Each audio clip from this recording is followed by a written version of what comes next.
Hi అండి. Welcome back to Latha's kitchen. ఈరోజు lunch box recipe పుదీనా రైస్.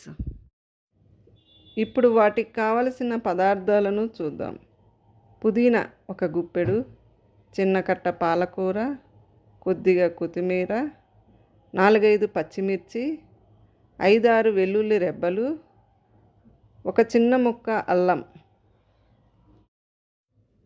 ముందుగా మిక్సీ జార్ తీసుకొని దానిలో వెల్లుల్లి రెబ్బలు, అల్లం ముక్క, పచ్చిమిర్చి, పుదీనా,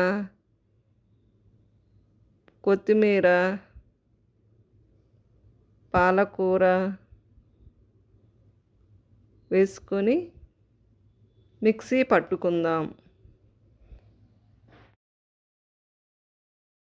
ముందుగా ఐరన్ బాండీ పెట్టుకొని అందులో పావు కప్పు ఆయిల్ వేసుకొని అది కాగాక మిక్సీ పట్టుకున్న పుదీనా పేస్ట్ని వేసుకొని అది బాగా వేయించాలి. ఇప్పుడు అందులో 1 స్పూన్ సాల్ట్ వేసుకొని బాగా కలపాలి. అందులోని నూనె సపరేట్ అయ్యాక మనం 1 స్పూన్ పసుపు వేసుకోవాలి. వేసిన పసుపు పేస్ట్ అంతటికి పట్టే వరకు కలపాలి. ఇప్పుడు మనం ఆరబెట్టుకున్న రైస్ని ఆ పేస్ట్లో వేసుకొని రైస్ అంతటికి పట్టేంత వరకు బాగా కలుపుకోవాలి.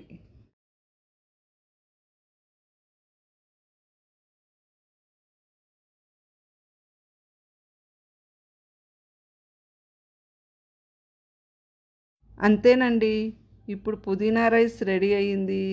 దీన్ని మనం ఇప్పుడు లంచ్ బాక్స్లో సర్వ్ చేసుకుందాం. మా వీడియో కానీ మీకు నచ్చినట్లయితే లైక్ చేయండి, షేర్ చేయండి. మరికొన్ని వీడియోస్ కోసం సబ్స్క్రైబ్ చేయండి.